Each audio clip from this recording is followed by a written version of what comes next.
our Spanish teachers go wrong? What do high school Spanish teachers really miss it? What is it that they do so bad that makes our kids suck so much at the language? Is it really their fault?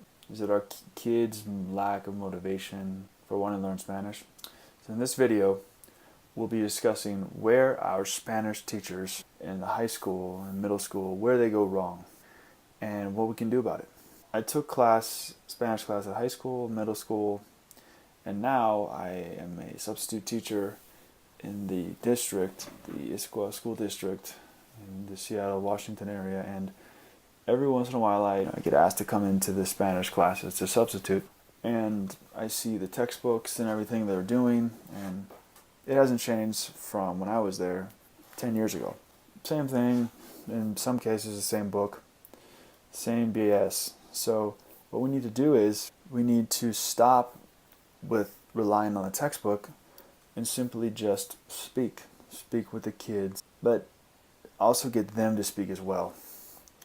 Yes, listening is incredibly important, probably more important than speaking actually, because if you can't understand what anyone's saying to you, then how are you going to respond back to them?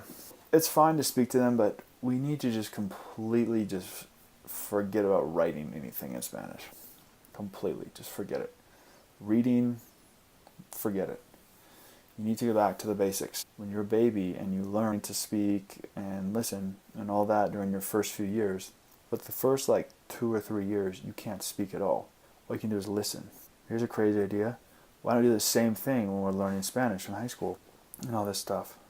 Well, I'll tell you one of the reasons why I probably don't do that is because it's not that easy maybe, compared to just opening up a little old textbook from a good old Pearson, the people who have a monopoly on all the textbooks. Math has a textbook, English, all the subjects have textbooks, so hey, Spanish better have a textbook, right? So they have one for Spanish. And it's great to reference and stuff if you have some issues, but no, it's a joke.